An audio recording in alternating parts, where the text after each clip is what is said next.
거예요. 자, 복습을 한번 해보겠습니다. 그 창세기부터 우리가 지금까지 했던 아가서까지 한번 좀 천천히 한번 이렇게 기억을 되새겨봤으면 좋겠는데요. 그 창세기 1장부터 50장까지의 이야기의 주 포인트는 무엇이었는지 기억나세요?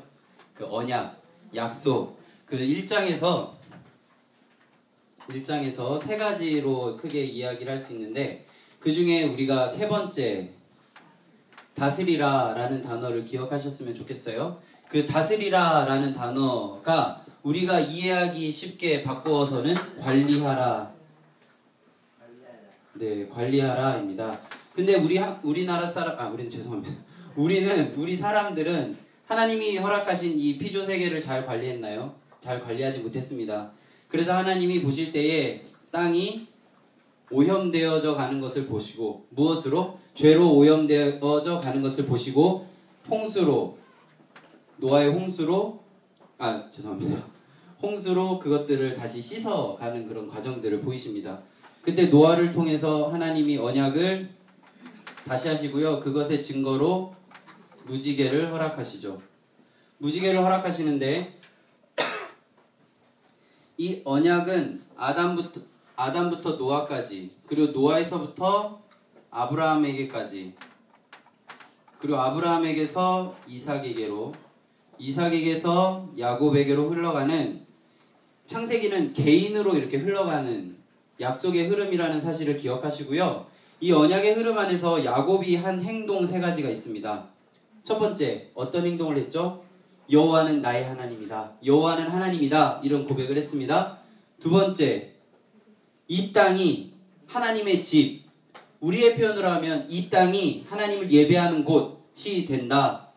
세 번째, 나의 주변에 있는 모든 것들은 하나님이 나에게 주신 것이다.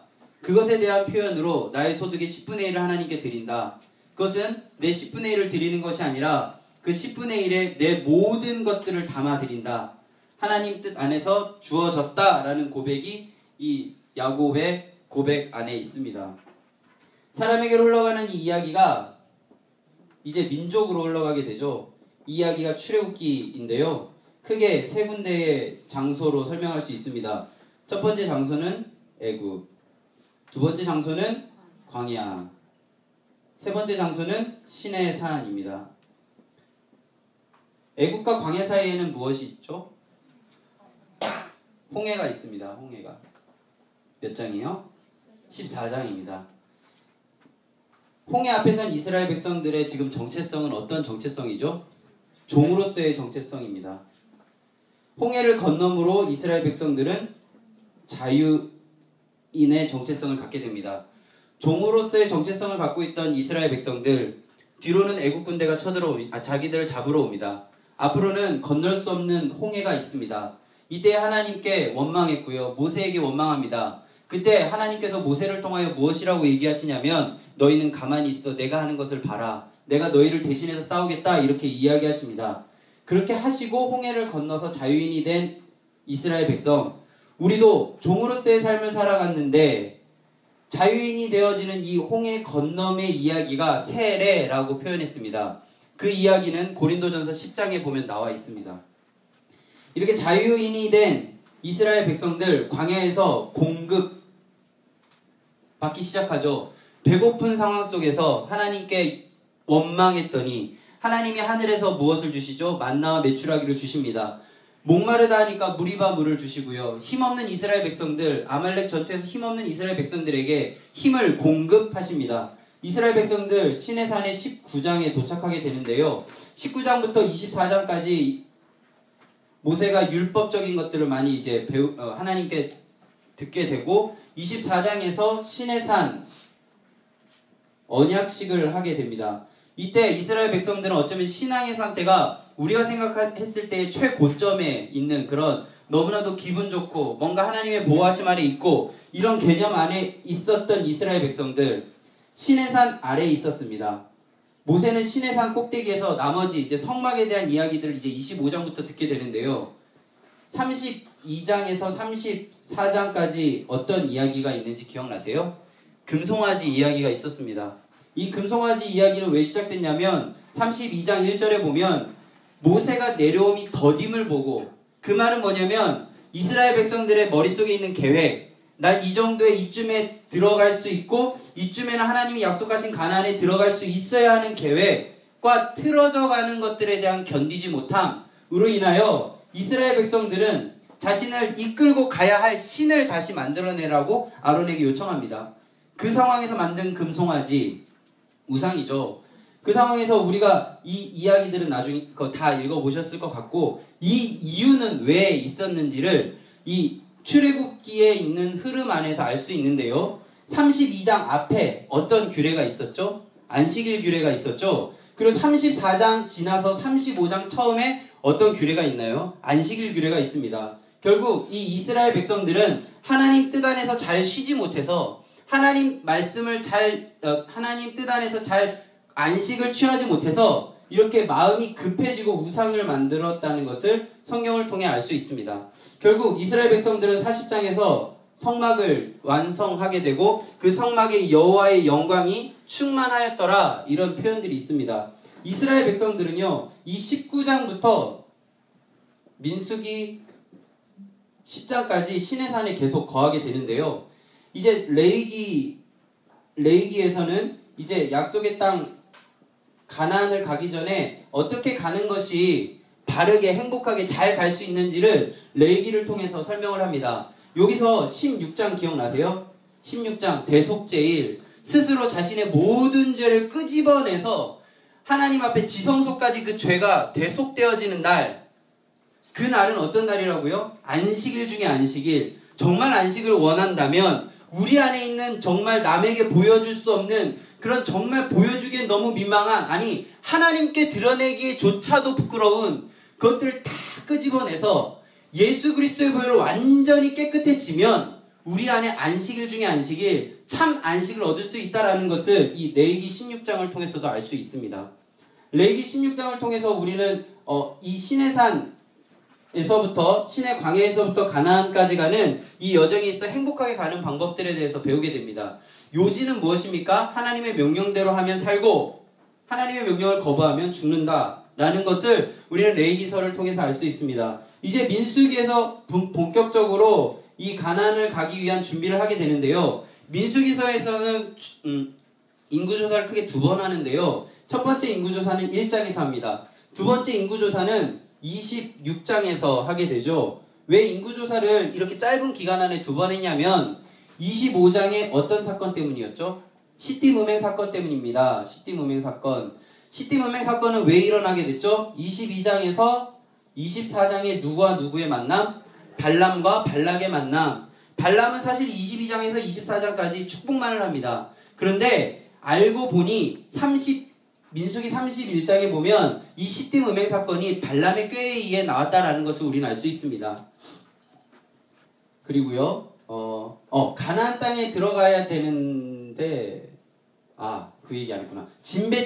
진배치에서 이 남쪽에 있는 고핫 자손과 그리고 남쪽에 있는 루벤의 자손들이 연합해서 모세에게 찾아가 너희들이 뭔데 그렇게 특별한 일을 하냐라는 이야기를 합니다. 고핫 지파에서는 누구죠? 고라. 그리고 루벤 지파에서는 다담, 아비람, 온. 그리고 지휘관 250명이 함께 모세와 아론에게 찾아가서 너희들이 진짜 뭔데 그렇게 특별한 일을 하냐, 이 이야기를 할 수 있는 근거가 무엇이죠? 고핫은요, 고핫 지파에서 아론의 자손들이 나오는 거예요. 그리고 루벤 지파는 사실 12지파의 첫째이기 때문에 그들에게 있어서 이러한 생각이 들 수 있는 배경들이 있었다는 것을 우린 기억해야 됩니다. 그냥 무턱대고 가서 너가 뭐냐고 이렇게 이야기하지 않았다는 것 기억하시고요. 그때 모세가 뭐라고 얘기하냐면 너희들도 지금 충분히 특별한 일을 하고 있다라고 이야기합니다.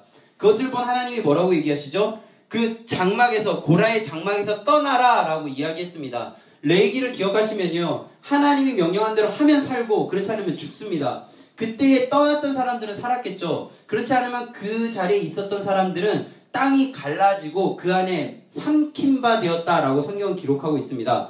결국 이 이야기는 민수기 16장에 있고요. 그리고 17장에서 아론의 쌍난 지팡이를 통해서 아론의 그런 권위를 다시 한번 세워주십니다.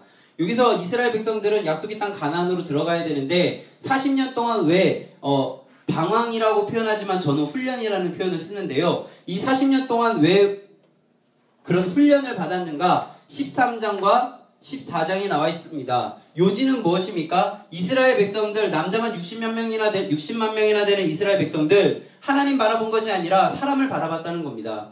그 지휘관 12명이 얼마나 대단한 사람이었냐면 하나님을 두려워하고 진실하고 불의한 이익을 따르지 않는 그런 어느 정도 인정되어진 저 사람의 말이라면 내가 따라도 된다라는 그런 이야기가 오히려 그들에게 독이 되어서 돌아왔다는 것.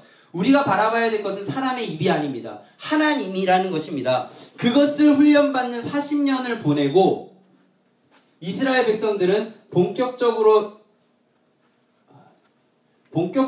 가나안으로 이제 들어가게 되는데요. 이 사이에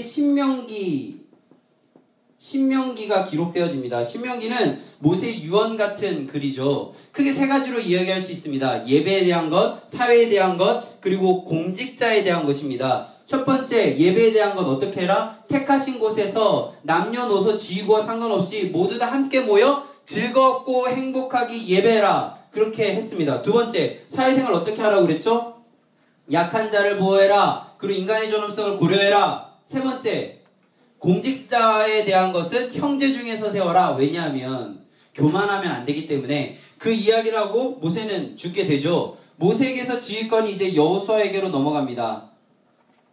여호수아에게 하나님이 말씀하십니다. 모세에게 명령한 것처럼 율법책을 주야로 묵상하고 좌로나 우로나 치우치지 말아라. 너 그렇게 할 수 있니? 라고 얘기했을 때 여호수아가 그렇게 하겠다고 합니다. 그리고 정말로 모세가 한 것처럼 그렇게 노력합니다. 그리고 민수기 13장과 14장에서 하나님을 주목하지 않아 그 약속의 땅에 들어가지 못한 사실을 기억합니다. 그래서 이제 가나안 땅에 들어가게 되는데요. 첫 번째 성 여리고를 점령할 때 그 앞에서 무엇을 하냐면 할례를 합니다. 어쩌면 전투력의 최하점까지 내려가는 그 상황, 장막에서 언제 역습이 올지 모르는 이 상황 속에서 이스라엘 백성들은 철저히 하나님을 바라봅니다. 두 번째, 여리고성을 돌 때 어떻게 했습니까? 물론 성주위를 돌았다, 나팔을 불었다, 이것도 중요하지만 제가 더 중요하게 보는 포인트는 무엇이냐면 성주위를 돌 때 아무 말도 하지 않았더라 입니다. 사람의 언어를 제외하고 하나님이 어떻게 일하시고 하나님이 어떻게 인도하심을 우리가 보고 그것을 통해서 우리가 기뻐하자 이것입니다. 결국 이스라엘 백성들 여리고성 그렇게 함락했습니다. 그렇게 해서 결국 가나안 땅의 중부와 가나안 땅의 남부와 가나안 땅의 북부를 모두 다 점령하게 되죠. 그래서 이스라엘 백성들이 모두 가나안 땅을 점령하고 나서 어디에 모입니까? 세겜이라는 곳에 모입니다. 여호수아가 이스라엘 백성들에게 이야기합니다. 나와 내 집은 여호와 하나님만 섬기겠다. 너희들 어떻게 할래? 이스라엘 백성들 그렇게 하겠다고 합니다. 그러면 너희들 여호와의 율법을 좌로나 우로나 치우치지 않고 그것만을 바라보며 살아갈 수 있니? 라고 물어봤을 때 이스라엘 백성들 그렇게 하겠다고 합니다. 그런데 그렇게 살지 않습니다. 사사기서를 보면 크게 4개의 동그라미로 제가 설명을 드렸는데요. 자신들이 살만하면 하나님을 잊어버립니다. 그때 그들을 괴롭히는 사람들이 오죠. 그때 그 괴로움과 어려움 때문에 이스라엘 백성들은 하나님께 부르짖습니다. 하나님께 부르짖으면 하나님이 그것을 보시고 불쌍히 여기셔서 사사를 보내주죠. 그런 사이클이 계속 반복되어지는 거예요. 몇 번? 12번이나 반복되어집니다. 그 상황 속에서 이렇게 된 이유를 아주 간단하게 설명을 하는데요. 이들에게는 왕이 없었기 때문이다 라고 이야기합니다. 이 왕은요, 우리가 생각하는 절대군주가 아니라 그들의 삶 속에 여호와 하나님이 그들의 삶의 주도권을 진 존재로 그들의 삶 속에 없었다라는 것입니다. 어쩌면 우리들의 삶도 그렇지 않습니까? 우리들의 모습도 그렇지 않습니까? 우리들의 모습이 이 사사기에 나오는 이스라엘 백성들과 뭐가 다르다는 건지 한번 생각해 보셨으면 좋겠습니다. 그리고 이때 이스라엘 백성들 이 일이 있은 후에 사사로서 사무엘도 사사였고요. 그 사무엘의 아들 2명도 사사였는데요. 이 사무엘의 아들들이 판결을 굽게 합니다. 잘 뇌물을 받고요. 자신의 생각에 좋은 방법대로 판결을 하게 됩니다. 그 상황 속에서 이스라엘 백성들 주변 나라를 봤더니 절대 왕정 하에 있던 나라들을 보니 그 왕에 따라서 왕이 잘 다스리면 괜찮은 나라의 모습을 보는 것을 나라의 모습이 나타나는 것을 그들은 봅니다. 그래서 사무엘에게 요청하죠. 우리도 저 나라들처럼 왕을 세워라. 사무엘 무거운 마음을 두고 하나님께 기도합니다. 하나님 뭐라고 얘기하시죠? 너를 무시한 것이 아니라, 너를 업신여긴 것이 아니라 나를 지금 업신여기고 있다. 너는 가서 왕의 제도를 잘 가르쳐줘라.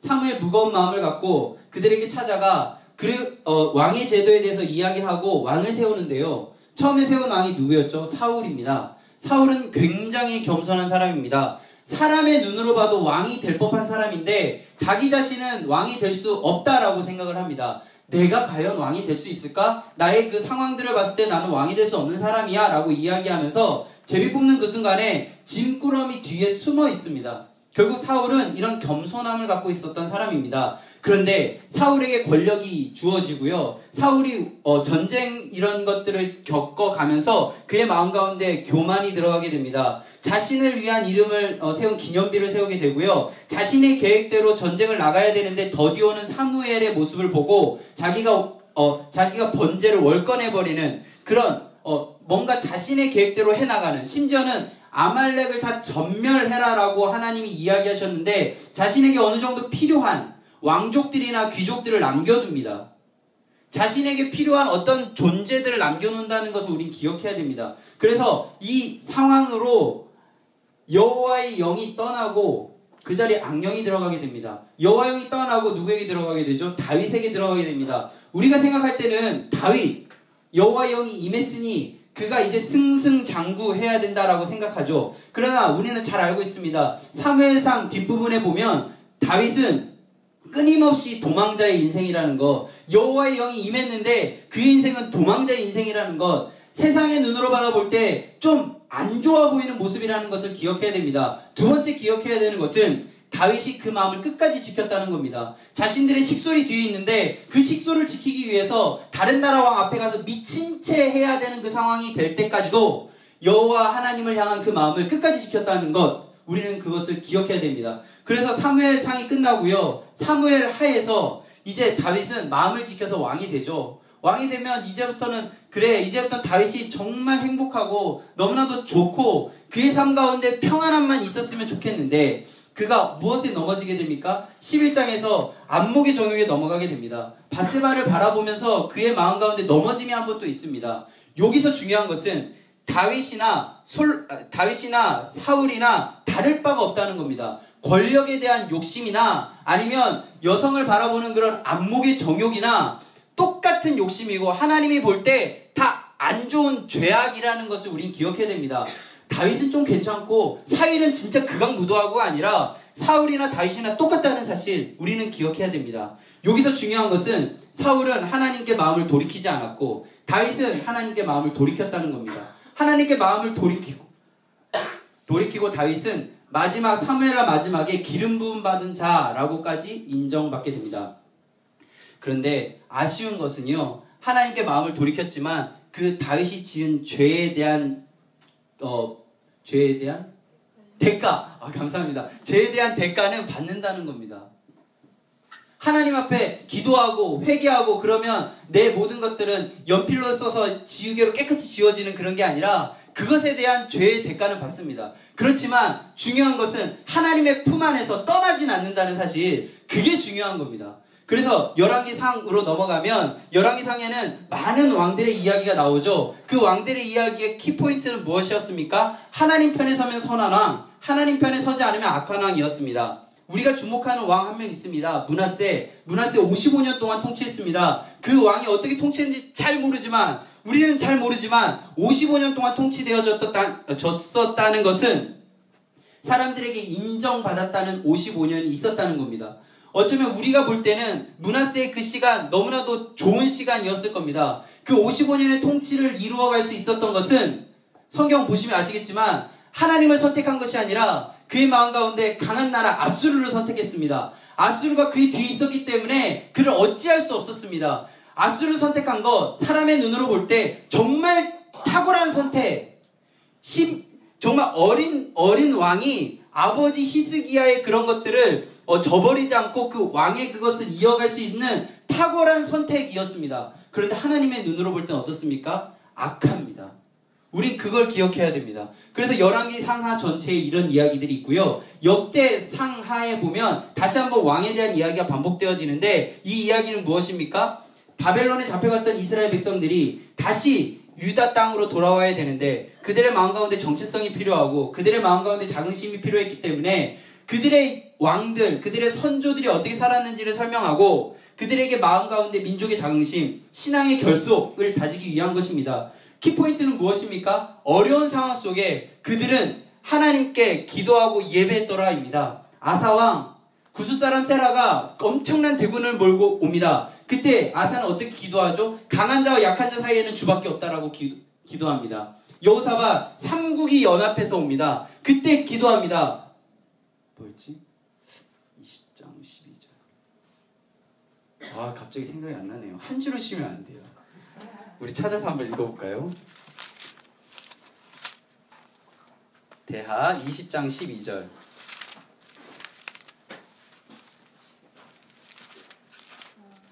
같이 읽겠습니다. 시작. 우리 하나님이여 그들을 징벌하지 아니하시나이까 우리를 치러 오는 이 큰 무리를 우리가 대적할 능력이 없고 어떻게 할 줄도 알지 못하고 오직 주만 바라보나이다. 이렇게 너희들의 상황이 지금 어렵지, 너희들의 상황이 지금 하나님을 바라보기 힘들지, 너희들의 상황에 행복이 없지, 너희들의 마음 가운데 자족함이 없지 라는 그런 상황 속에서 이런 이스라엘 백성들의 왕이 어떻게 그 역경들을 이겨내는 것들을 이렇게 달락달락 보여주면서 너희들이 지금 바라봐야 될 것, 너희들이 지금 해야 될 것이 무엇인지를 역사를 통해서 설명합니다. 그게 역대기입니다. 역대상하가 그런 책입니다. 이제 에스라, 느헤미야, 에스더는 이 바벨론 상황에서 실제 살았던 사람들의 이야기이죠. 에스라, 느헤미야의 포인트는 무엇입니까? 하나님이 명령하신 것, 그것을 하기 전에 다 같이 모여 예배했더라입니다. 다 같이 모여 유월절을 했고요. 초막절을 했습니다. 함께 다 같이 모여서 하나님 뜻 안에서, 하나님 품 안에서 같이 예배하면서 신앙을 결속을 다지고 그 다음에 일을 했다는 사실을 우리는 기억해야 됩니다. 에스더 정말 기도하면서 하나님 뜻 안에서 그 자기의 자리를 잘 지켰지만 하나님이 주시는 그 시점 안에 그걸 다 내려놓을 수 있었던 에스더의 모습을 우리는 기억해야 됩니다. 자, 시편, 욥기 시편 잠언 전도서 보겠습니다. 욥기는 에스겔서에 보면 14장 14절에 보면 이스라엘 백성들이 위인처럼 생각했던 세 명이 있습니다. 첫 번째 노아, 다니엘, 욥입니다. 그 세 번째 인물 욥은 어떤 사람입니까? 우리가 볼 때 고난과 어려움의 정말 상징 같은 사람입니다. 우리는 욥기를 볼 때요, 그 사람의 어려움, 고난, 이것을 보는 것도 좋지만 그것을 어떻게 회복되어 가는가를 봐야 되는 것입니다. 욥은 그에게 있는 고난이나 어려움들은 이유가 없습니다. 그냥 이유 없는데 이 세 친구는 이유가 있다라고 생각하고 자신들의 경험과 자신들의 연구한 바로 끊임없이 이야기합니다. 그렇기 때문에 이유가 없는데 이유를 찾으려 했기 때문에 잘못된 것입니다. 욥은 어떻게 고난에서 회복으로 바뀌게 되죠? 하나님을 그동안 귀로 듣고 간접적으로만 그것들을 했는데 이젠 직접적으로 눈으로 바라보는 신앙으로 하나님께 나아갔더니 고난이 회복으로 바뀝니다. 이게 욥기입니다. 시편은 많은 상황 속에서 결국에는 하나님을 찬양했더라. 정말 토로할 수밖에 없는 상황, 하나님 앞에 도대체 이게 왜 일어나는지에 대해서 그런 이해되지 않는 상황 속에서도 하나님을 찬양했더라 뿐만 아니라 마음속에 기쁨이 있을 때도 찬양했고요, 감사가 있을 때도 찬양했습니다. 결국에는 모든 상황 속에서도 하나님을 찬양하는 모습이 시편 150편 안에 있습니다. 시편 150편 6절 호흡이 있는 자마다 여호와를 찬양하라는 그 명령이 시편 150편 전체에 있다라는 사실을 우리는 기억해야 됩니다. 잠언 중요한 단어 무엇입니까? 여호와를 경외하는 것. 여호와를 경외함으로 지혜와 지식의 근본인 되신 하나님만을 바라보므로 우리는 하나님께 어떻게 나아가야 되는지, 어떻게 서야 되는지, 신앙인으로서 이 세상에서 어떻게 살아가야 되는지를 우리는 알 수 있습니다. 전도서 중요한 것은 무엇입니까? 헛되고 덧없다가 아니라 이 헛되고 덧없는 이 세상 속에서 우리가 최선을 그래도 살아가야 되는 이유는 하나님이 우리에게 주신 것이 선물이기 때문입니다. 세상 사람들과 비교 대조해서 우리가 안 좋다고 해서 우리는 기분 안 좋은 것이 아니라 그냥 하나님께서 나에게 주신 선물이기 때문에 내가 이 상황을 최선을 다해서 살아내는 것이 여호와를 경외하는 모습이라는 것입니다. 아가서 가겠습니다. 아가서는 남녀간의 사랑입니다. 이것을 우리 그리스도인과 예수님과의 사랑으로는 잠깐 보지 말고 우리가 여주인공 되어보고 남자 주인공도 되어보는 겁니다. 여자 주인공이 되었을 때는 어땠습니까? 품에 안았던 그 사람이 어느 순간 떠났고 다시 찾아가는 그 마음. 그리고 남자, 그 여인이 좋아 보였는데 왜 떠났는지 그 마음들을 우리가 깨달으면서 우리 안에 있는 신앙의 모습을 다시 한번 생각해보자. 이런 이야기를 해봤습니다. 해보셨죠? 자, 여기까지가 우리 같이 했던 이야기인데요. 오늘은 이사야서 할 거예요. 이사야서 할 건데요.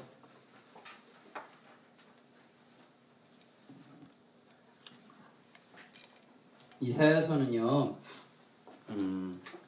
1장 1절에 보면 우시야, 요담, 아하스, 히스기야 때 사람이에요. 이 우시야, 요담, 아하스, 히스기야 때는 히스기야 시기에 그 북이스라엘이 멸망되거든요. 그러니까 북이스라엘의 멸망해 가는 모습을 남유다 사람들이 보고 있는 상황이에요. 그것을 생각해 두시면 됩니다. 그런데 이 북이스라엘의 멸망해 가는 모습이 남유다에도 있었다는 겁니다. 그것을 보고 너희들이 보고 있는데 왜 너희들도 그렇게 하니? 이런 느낌으로 이사야서를 읽어가면 될 것 같아요. 그런데 이사야가 어떻게 죽었는지 혹시 아세요? 히브리서 11장 37절 보겠습니다. 히브리서 11장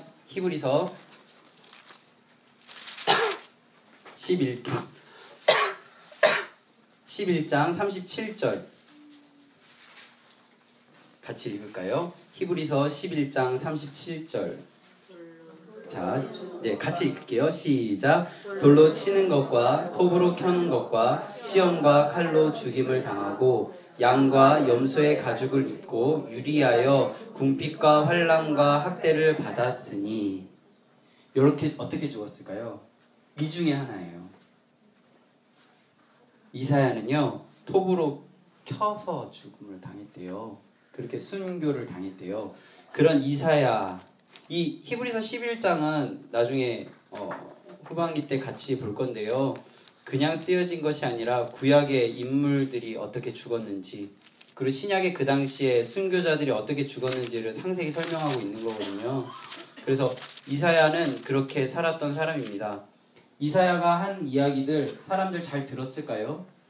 잘 듣지 않았습니다. 왜 안 들었냐면요, 이사야가 하는 이야기가 사실 듣기 싫은 이야기거든요. 예배 드리러 오는 사람들한테 그 입구에서 그 목사님들 서 있는 그 자리에서 들어오고 있는데 예배 똑바로 드리라고. 예배 드리러 왔는데 나가는 사람, 야, 너 지금 예배가 아니라 너는 마당만 밟고 간 거야? 이렇게 얘기하는 겁니다. 얼마나 듣기 싫었을까요? 그래서 이사야는요, 하나님이 자신에게 주신 그 여러 가지 이야기들을 이스라엘 백성들에게 전달해야만 했습니다. 그래서 주목받아야 되잖아요. 그래서 어떤 방법을 선택했냐면, 우리 이사야 20장 한번 볼까요? 이사야 20장 3절 같이 읽겠습니다. 이사야 20장 3절 같이 읽겠습니다. 시작. 여호와께서 이르시되 나의 종 이사야가 3년 동안 벗은 몸과 벗은 발로 다니며 애굽과 구스에 대하여 징조와 예표가 되었느니라. 아무도 그의 말에 주목하지 않습니다. 그가 광장에 서서 외치고 그가 돌아다니면서 이야기할 때 아무도 그의 이야기에 주목하지 않았던 것 같습니다. 그래서 선택한 방법이 옷을 다 벗고 다니는 거예요. 아무것도 안 입고 돌아다니면 저 사람 미친 사람 아니야? 라도 그렇게라도 쳐다보게 하려고 3년 동안 그렇게 했대요. 그런 식으로 이사야가 이제 나오는 많은 이야기들이요, 그 당시 이스라엘 백성들이 듣기에는 조금 거북한, 조금 듣기 싫은, 정말 어쩌면 질책하는 이야기들 뿐이에요. 복을 빌어주거나 그런 이야기들은 없습니다. 물론 이사야 마지막에 보면 좀 훈훈하게 마무리가 되는 것 같지만, 결론적으로는요, 그 당시 이스라엘 백성들의 죄악성을 드러내고 너희들이 다시 하나님께 나와 회개하지 않으면 안 된다라고 이야기합니다. 그래서 우리가 오늘 이사야서를 좀 천천히 읽어 갈 건데요. 물론 다 읽지는 못하겠죠. 다 읽지는 못하겠지만 최대한 열심히 읽어 가겠습니다. 2시간짜리 집회를 한다는 생각으로 오늘은 성경 공부보다는 우리들의 마음을 다시 한번 다잡는다는 생각으로 한번 같이 읽어봤으면 좋겠는데요. 1장 1절입니다. 유다왕 우시야와 요담과 아하스와 히스기야 시대에 아모스의 아들 이사야가 유다와 예루살렘에 관하여 본 계시라 라고 해서 시작합니다. 언제라고요? 우시야, 요담, 아하스, 히스기야. 여기에 숨겨져 있는 이야기는 아까 말씀을 드렸듯이 북이스라엘이 멸망하는 시기라는 것을 우린 기억해야 됩니다. 다시 한번 말씀을 드리면 남유다를 향한 예언인데요. 이 남유다 사람들이 지금 무엇을 보고 있냐면 북이스라엘이 멸망하고 있는 상황을 보고 있는 겁니다. 조금 더 말씀을 드리겠습니다. 북이스라엘은요, 어느 나라에게 멸망하게 되냐면 아수르에게 멸망당합니다. 이사야서에 보면 이 아수르가 하나님의 도구라고 설명하거든요. 아수르를 하나님이 도구로 사용하셔서 이 북이스라엘 죄악에 가득한 이 성을 아수르라는 나라의 도구로 사용해서 그들을 패망시켰다라고 이야기합니다. 근데 아수르는요, 어떻게 되냐면 나중에 성경을 볼 건데요. 자기가 잘나서 그렇게 된 줄 알아요. 그게 사람들의 모습이라는 것입니다. 우리 2절 같이 읽어볼까요? 2절 시작. 하늘이여 들으라, 땅이여 귀를 기울이라. 여호와께서 말씀하시기를 내가 자식을 양육하거든 그들이 나를 거역하였도다. 이스라엘 백성들을 하나님은 어떻게 표현하고 있습니까? 자식이라고 표현하고 있습니다. 그러니까 하나님께서 아들, 딸, 그러니까 자식들에게 품은 그 마음을 이사야가 전달한다는 사실을 기억하고 이사야 66장까지 읽어가시면 되겠습니다. 3절 제가 읽을게요. 소는 그 인자를 알고 나귀는 그 주인의 구유를 알건만은 이스라엘을 알지 못하고 나의 백성은 깨닫지 못하는도다. 이스라엘 백성들 지금 하나님에 대해서 깨닫고 있습니까? 깨닫지 못하는 상황입니다. 자신들의 그런 행동, 어떤 것인지조차도 모르는 상황이라는 것을 우리는 기억하면서 읽어야 됩니다. 4절 같이 읽습니다. 시작. 슬프다 범죄한 나라여, 허물진 백성이여, 평양의 종자여, 행위가 부패한 자식이로다. 그들이 여호와를 버리며 이스라엘의 거룩하신 이를 만홀히 여겨 멀리하고 물러갔도다. 자, 이제는 아까 자식이었는데요. 표현이 어떻게 바뀝니까? 부패한 자식으로 바뀝니다. 이 부패한 자식이 이 이스라엘이 어떻게 했습니까? 여호와를 버립니다. 여호와를 버리고요. 이스라엘의 거룩하신 이를 만홀히 여겨 멀리하고 물러갔다라는 겁니다. 나중에 보는데요. 이스라엘 백성들 그럼 이걸 생각하면 구약의 제사가 이루어지지 않을 거라고 생각되어지잖아요. 그렇지 않습니다. 이스라엘 백성들 절기 다 지키고요. 진짜 꼬박꼬박 그 제사가 드려지는 그 예배의 터전, 우리로 따지면 예배의 터전에 나왔다는 겁니다. 예배의 터전에 나오는 이스라엘 백성들에게 여호와 하나님은 뭐라고 하시냐면 슬프다 범죄한 나라요, 허물어진 백성이요, 행악의 종자요, 행위가 부패한 자식이라고 이야기합니다. 그리고요, 그렇게 하나님께 정해진 절기를 따라 정말 최선을 다해서 한다라고 자기들은 자부하는 이스라엘 백성들에게 여호와를 버렸고요, 이스라엘 거룩하신 이를 만홀히 여겨 멀리했다라고까지 표현합니다. 조금 무거운 얘기들이 이제 계속 진행되는데요. 조금 더 보겠습니다. 5절 같이 읽겠습니다. 시작.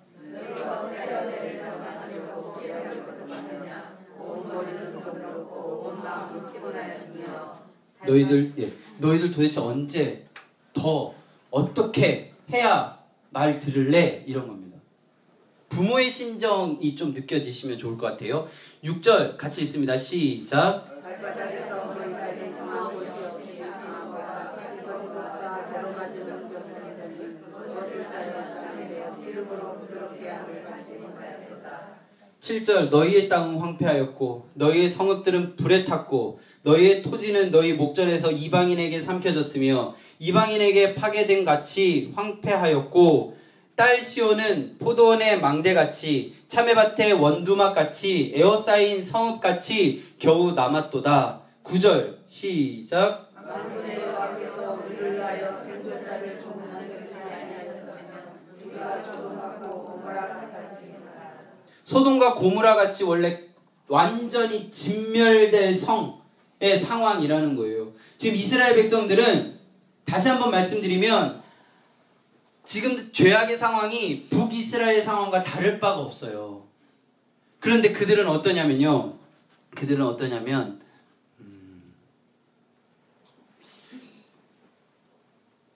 13절 같이 읽겠습니다. 13절 시작.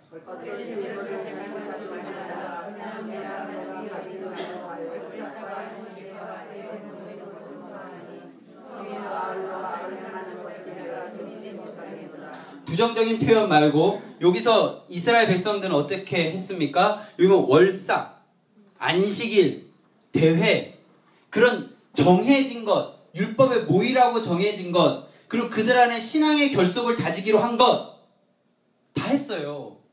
다 했는데 여호와 하나님이 보실 때는 어떤 상황이라고요? 지금 이 상황이 소돔과 고무라의 상황입니다. 저는 잘 모르겠습니다. 우리 한국교회의 모습이 어떤 모습인지 한번 생각해 보셨으면 좋겠습니다. 아니, 나의 신앙의 상태가 어떤 상황인지 한번 생각해 보셨으면 좋겠습니다. 저가 지금 이 자리에 서 있는 저 자신도 부끄럽기 그지없는 그런 상황입니다. 그리고 여기 보면요, 11절에 보면 이제부터 이 상황을 보고 여호와 하나님께서 말씀하시는데요, 너희의 무수한 재물이, 그러니까 엄청나게 많은 재물을 드렸다는 것을 산정해 두고 보시면 됩니다. 재물을 안 드렸다는 게 아니라 하나님께 재물을 드렸습니다. 드렸는데요, 무수한 재물을 내게 무엇이 유익이뇨? 나는 순양의 번제와 살찐 짐승의 기름에 배불렀고, 나는 숫송아지나 어린 양이나 순염소의 피를 기뻐하지 아니하였다. 하나님이 보실 때 배불리 먹을 정도의 많은 재물들이 드려졌다는 거예요. 근데 하나님은 그것을 기뻐하지 않았습니다. 그리고요, 여기 아까 12절에 보면 너희는 내 앞에 보이러 오니, 하나님 앞에 보이러 온대요. 그런데 이것을 누가 너희에게 요구하였느냐? 내 마당만 밟을 뿐이다. 굉장히 무거운 얘기들이 지금 계속 진행되어집니다. 그래서 13절에 보면요, 헛된 재물을 다시 가져오지 말라. 분향은 내가 가증히 여기는 바요. 월삭과 안식일과 대회로 모이는 것도 그러하니 성에도 아울러 악을 행하는 것을 내가 견디지 못하겠노라. 결론은 뭡니까?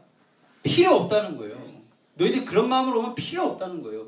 너희들 예배드리러 온다는 거 필요 없다는 겁니다. 지금 너희들의 그런 상황 속에서 마당만 밟고 갈 바에는 아예 오지 말라는 거예요. 하나님은 지금 이스라엘 백성들의 굉장히 단호한 표현으로 이야기하고 계신다는 것을 기억하셨으면 좋겠습니다. 14절 같이 읽겠습니다. 시작.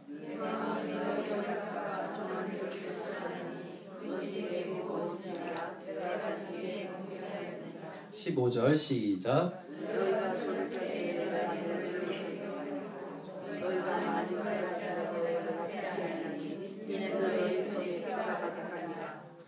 이스라엘 백성들이 손을 펴서 자신 눈 앞에 이렇게 가리면서 그 자신의 눈앞에 있는 것들을 이 손으로 가리려고 하는 거예요. 그 모습, 이렇게 손을 많이 가리려고 하는 그 모습 속에 기도를 많이 한 거예요. 그리고 하나님 앞에, 여기 앞에 있는 내용들을 보면 재물을 많이 드린 거예요. 그것이 하나님 보실 때 필요 없는 겁니다. 지금 이 상황에선. 16절입니다. 너희는 스스로 씻으며 스스로 깨끗하게 하여 내 목전에서 너희의 행실을 버리며 행악을 그치고, 17절 선행을 베풀며 정의를 구하며 학대받는 자를 도와주며 고아를 위하여 신원하며 과부를 위하여 변호하라 하셨느니라. 이 말은 뭐예요? 자신을 위해서는 하는데 약한 자를 위해서는 안 한다는 겁니다. 자신의 잘됨을 위해서는 하는데 자신의 부귀영화를 위해서는 하는데 그 공동체가 같이 되어지는 것은 거부한다는 거예요. 그 모습을 보고 하나님은 기뻐하지 않는다는 겁니다. 18절 같이 읽겠습니다. 시작. 여호와께서 말씀하시되 오라 우리가 서로 논하자. 너희가 거짓말하지 않고 우리가 같이 이어질 것이요 죄는같이 불붙을지어다 약같이 되리라. 너희들의 진짜 노력이 이 붉은 것을 하얗게 바꿀 수 있는지 한번 해보라는 거예요. 너희들의 그런 열심히 너희 자신을 최고치로 올리기 위한 그 열심이 이 붉은 것을 희게 바꿀 수 있냐라는 거죠. 우리 인간이 못하는 것을 다시 한번 이야기하는데요. 여기서 보면 지금 너희들의 죄가 붉은데 제물을 많이 드리고 기도를 많이 하고 그런다고 이 붉은 것이 희게 되니? 한번 생각해봐라. 이 붉은 것을 희게 하는 것은 내가 하는 거지 네가 하는 것이 아니다 라는 겁니다. 그래서 이 19절 같이 읽겠습니다. 시작. 그럼 뭐예요? 이 죄가 붉은 것을 희게 할 수 있는 방법은 뭐예요? 하나님 앞에 순종하는 겁니다. 여호와의 율법으로 좌로나 우로나 치우치는 것이 아니라 하나님의 명령하신 대로 하나님의 뜻을 따라 나의 높아짐이 아니라 하나님의 이름을 높아지는 것에 우리들의 모든 것들을 순종하면 붉은 것이 희게 되는 것입니다. 그런데 20절입니다. 20절 같이 읽겠습니다. 시작.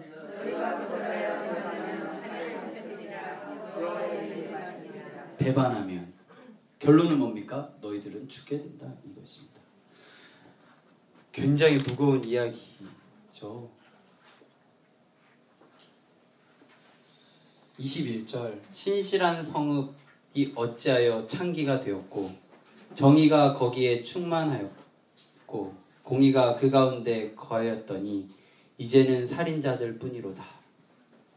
내 은은 찌꺼기가 되었고 내 포도주에는 물이 섞였도다.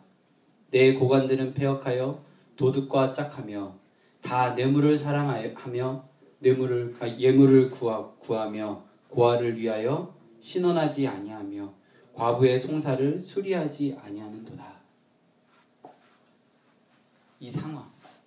이런 상황 때문에 하나님께서 굉장히 직설적이고 굉장히 마음을 후벼 파는, 어쩌면 사실 듣기 싫은 그런 이야기들을 지금 쏟아내고 계시는 거예요. 원래 하나님께서는 이스라엘 백성들이 지금 거하는, 아니 이스라엘 공동체를 신실한 성읍으로 만드셨어요. 근데 이 신실한 성읍이었던 이스라엘 백성들이 지금은 창기같이 되었습니다. 그리고 이스라엘 백성들 안에 정의와 공의가 충만하게 그 가운데 임하였는데요. 그들의 마음 가운데 이제는 살인자들 뿐이 없는 그런 상황이 되었습니다. 22절에 보면요. 은은 찌꺼기가 되고 라는 표현이 있는데요. 그래도 지금은 찌꺼기예요. 그래도 지금은. 찌꺼기라는 것은 그래도 은으로서의 가치가 있는 거예요. 제가 왜 이런 얘기를 먼저 드리냐면 예레미야서 가면요. 예레미야는 멸망의 상황이잖아요. 내버린 은이라는 표현을 씁니다. 은으로서의 가치가 완전히 상실된. 그럼 이 찌꺼기라는 표현은 뭐냐면 회복의 여지가 있는 거예요. 너희들이 마음을 돌이키기만 하면 너희들이 진짜 지금 이런 것들을 다 회개하고 하나님께 나와 하나님의 율법대로 좌로나 우로나 치우치지 않고 여호와 하나님만 바라보고 간다면 지금은 찌꺼기지만 다시 은으로서의 정체성, 지금은 창기이지만 신실한 성읍으로서의 정체성을 회복할 수 있다라는 표현입니다. 24절 그러므로 주 만군의 여호와 이스라엘의 전능자가 말씀하시되 슬프다 내가 장차 내 대적에게 보응하여 내 마음을 편하게 하겠고 내 원수에게 보복하리라. 25절 내가 또 내 손을 내게 돌려 내 찌꺼기를 잿물로 씻듯이 녹여 청결하게 하며 내 혼잣물을 다 제거하여 버리고, 이렇게 제거하여 버리고 은으로 만들겠다라는 겁니다. 2장 가겠습니다. 2장 1절 아모스의 아들 이사야가 받은 바 유다와 예루살렘에 관한 말씀이니라. 2절 같이 읽습니다. 시작.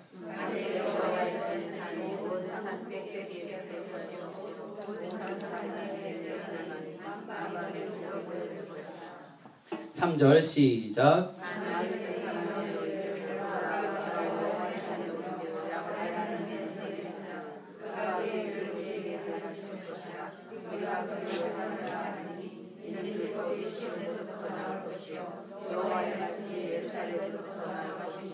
4절 시작. 그가 율법 사이에 판단하시며 많은 백성을 판결하시리니 우리가 그들의 칼을 쳐서 보습을 만들고 그들의 창을 쳐서 낫을 만들 것이며 이 나라와 저 나라가 다시는 칼을 들고 서로 치지 아니하며 다시는 전쟁을 연습하지 아니하리라. 이런 예언을 하시는 거예요. 지금 당장이 아니라 예언을 하시는 거예요. 그래서 이스라엘 백성들 이제 나중에 잠깐 쉬고 집중적으로 읽어갈 건데요. 이 40장부터 시작되는 이 이야기는 어디를 향해서 하는 이야기냐면 그 바벨론 포로에 있는 사람들의 모습을 산정해 두고 하는 예언의 이야기거든요. 그래서 그것들을 나중에 제가 설명을 드리도록 하겠습니다. 그래서 쭉 넘어가서요. 3장 15절 보겠습니다. 3장 15절. 3장 15절. 죄송합니다. 13절 읽겠습니다. 시작. 여호와께서 변론하여 일어나시며 백성들을 심판하려고 서시도다. 14절 시작. 여호와께서 자기 백성의 장로들과 고관들을 심판하러 오시리니 포도원을 삼는 자를 너희며 나란 자에서 단추하는 것이 너희 집에 있도다. 어찌하여 너희가 내 백성을 짓밟으며 가난한 자의 얼굴에 맷돌질 하느냐. 주 만군의 여호와 내가 말하였노니. 결론은 뭐예요? 영향력 있는 사람, 힘 있는 사람, 책임 따른다라는 것입니다. 아까 1장에서 나왔던 소돔과 고모라와 같은 이스라엘의 관원들, 책임이 따른다라는 것입니다. 5장까지 보고 잠깐 쉴 건데요. 5장 1절입니다. 5장 1절. 나는 내가 사랑하는 자를 위하여 노래하되 내가 사랑하는 자의 포도원을 노래하니라. 여기서 쭉 보면요. 다 보면 너무 좋은데 집에 가서 한번 5장 읽어보시고요. 5장 1절부터 7절까지 한번 잘 읽어보시고 7절입니다. 7절 같이 읽겠습니다. 시작. 무릇 만군의 여호와의 포도원은 이스라엘의 족속이요 그가 기뻐하시는 나무는 유다 사람이라. 그들에게 정의를 바라셨더니 도리어 포악이요 그들에게 공의를 바라더니 도리어 부르짖음이었도다. 하나님께서 정의를 바라셨는데 그들에게 무엇이 맺혀진 거죠? 포악이 맺혀진 것입니다. 그들에게 공의를 바라셨는데 무엇이 맺혀진 거죠? 부르짖음이 맺혀진 것입니다. 여기 보면요. 포도원에 원래 심겨진 포도나무는 2절에 보면 극상품 포도나무입니다. 그런데 이 극상품 포도나무가 2절 하반부에 보면 무엇이 맺힙니까? 들포도가 맺힌 것입니다. 하나님은 이들에게 극상품 포도나무로 심어주셨는데 그들의 삶의 자리의 죄악상 때문에 그들의 모습 속에 맺혀진 것은 들포도였다는 것입니다. 하나님께서 정의를 심어주셨는데 그들의 모습 속에는 포악만 있고요. 하나님께서 공의를 심어주셨는데 그들의 모습 속에는 부르짖음만 있었던 것입니다. 하나님께서 잘못 심어준 것이 아니라 우리들의 죄악상 때문에 우리들의 모습 때문에 그렇게 된 것입니다. 제가 좀 보너스로 제가 적어온 게 하나 있는데요. 여기 프린트에 없는데요. 정의라는 단어를 히브리어로 하면요. 미스타프라고 할 수 있어요. 그러니까 그냥 들으시면 돼요. 안 쓰셔도 되고요. 그리고요. 포악이라는 단어는요. 미스타흐라고 할 수 있거든요. 그러니까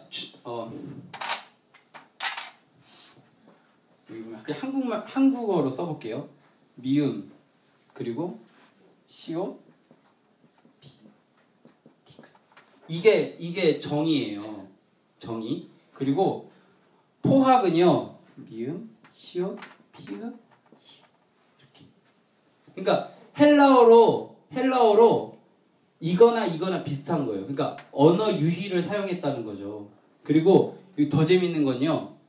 공의는요. 체닥하라고 그래가지고 시읒, 디읒, 키읒 이렇게 되고요. 그리고 부르짖음은요. 찌아카라고 해가지고 이렇게 비슷하죠. 그러니까 히브리어에 보면요. 이렇게 비슷해요. 이렇게 비슷해요. 그러니까 이사야가 그냥 아무 근거 없이 정의하고 포악 이렇게 한 것이 아니라 하나님이 정의, 정의를 너희들에게 심겨줬는데 너희들의 모습 속에는 언어적으로 하면 비슷한데 완전히 다른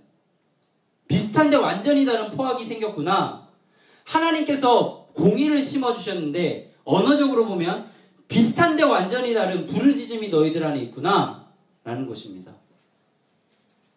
이사야가요 그냥 단어를 막 쓴 게 아니고요, 이런 표현들 때문에 그렇게 되어진 거거든요. 제가 이런 표현들을 좀 알려드리고 싶었는데 제가 많이 조사는 못했고요.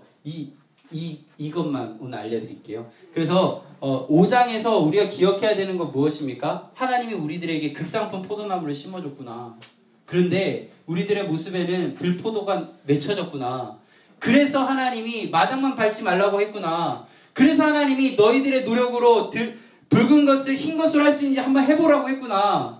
내가 순종해야겠구나. 내가 거절하면 내가 죽는구나.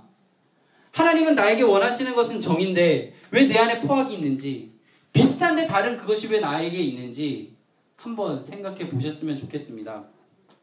제가 왜 이렇게 힘을 주어 얘기하냐면요, 이 자리에 계신 분들이 이 사실을 알고 우리 교회에서 하면요, 우리가 변하면요, 물론 우리 교회가 좋은 교회고 건강한 교회지만 더 좋고 더 건강하게 될 것 같아서. 근데 제가 조금 이렇게 막 열불 내면서 막 얘기했는데요, 저는 제 안에 이사야 이렇게 1장부터 쭉 읽어가면서 기대한 것은요, 마지막 66장에 나와 있는 것을 이야기하려는 거예요. 66장 먼저 보겠습니다. 66장 맨 마지막 한번 볼게요. 66장 24절. 너무 무거운 얘기만 해서 정작 이사야가 하고자 했던 이야기가 무엇인지를 먼저 알려드려야 될 것 같아요. 자, 66장 24절 같이 읽겠습니다. 시작. 그들이 나가서 내게 배역한 자들이 지를 볼 것이라. 그 벌레가 죽지 아니하며 그 불이 꺼지지 아니하여 모든 별에서 가득하리라. 죄송합니다. 23절 읽어야 되는데 24절 읽었네요. 자, 23절 시작. 여호와가 말하노라. 올 좌로에 배하시니 모든 별들이 이사야가 원했던 모습은 모든 혈육이 나와 예배하는 것입니다. 모든 혈육이 나와 예배하려면 나는 어떤 사람인지, 나는 어떤 존재인지를 알아야 되거든요. 우리는요, 로마서 11장에 나와 있는 접붙임 바 되어진 사람이에요. 우리는 원래 우리의 모습을 가지고는 돌감람나무의 열매만을 맺을 수밖에 없는 사람들인데, 우리가 어디에 접붙임 되었어요? 참감람나무에 접붙임 바 되어서 참감람나무의 진액을 빨아들임으로 우리의 열매 속에 참감람나무 열매가 맺혀지는 거죠. 그 열매는 무엇입니까? 갈라디아서 5장에 나오는 사랑, 희락, 화평, 사희화, 오래 참음, 사희화, 자비, 이거 9개. 옛날에 막 외웠는데 사희화, 오자양, 충온자 이렇게 막. 그래서 하여간 사랑, 희락, 화평, 오래 참음, 자비, 양성, 온유, 충성, 절제, 이 9가지가 우리 안에 맺힐 수 있는 것은 우리의 나무의 그런 능력이 아니라 참 진액을 빨아들일 수 있는 접붙임 때문에라는 것. 우리가 극상품 포도나무를 맺힐 수 있는 이유는 우리가 잘나서가 아니라 하나님 뜻 안에서의 그 진액을 잘 빨아들이게 된다면 한다는 것. 그럼 연결해서 보면 우리의 모습 속에 들포도가 맺히는 이유는 무엇이죠? 접붙임 되는 것을 거부하기 때문입니다. 하나님께 붙어있는 것을 거부하기 때문입니다. 우리가 잘난 모습, 우리의 인성만을 가지고 우리의 스케줄 안에 하나님을 끄집어 와서 내가 이 정도 하고 나서 하나님 만나고 내가 이 정도 계획하고 나서 하나님이 계획 안에 있고, 그럼 우리 안엔 들포도만 있겠죠. 우리 안엔 열매는 없겠죠.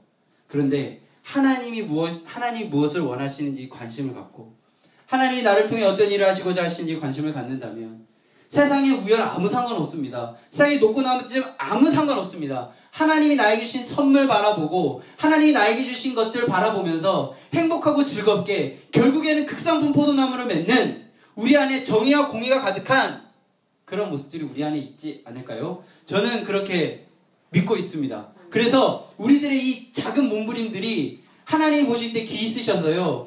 이사야 66장 23절에 나와 있는 모든 혈육이 여호와 앞에 나와 엎드리고 예배하는 모습을 기대하며 소망하고 있어요. 너 하나가 잘해서? 아닙니다. 내가 잘하면 되는 거예요. 우리가 잘하면 되는 거죠. 저는 그렇게 믿고 있습니다. 우리 잠깐 쉬었다가 나머지 집중적으로 읽어가도록 하겠습니다.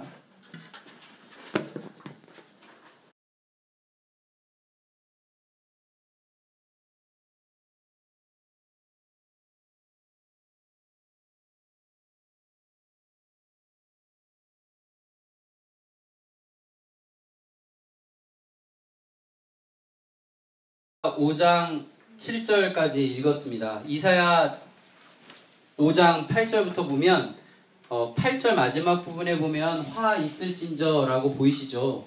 그러니까 이런 사람들 좀 가볍게 얘기하면 야단 맞는다 이런 얘기예요.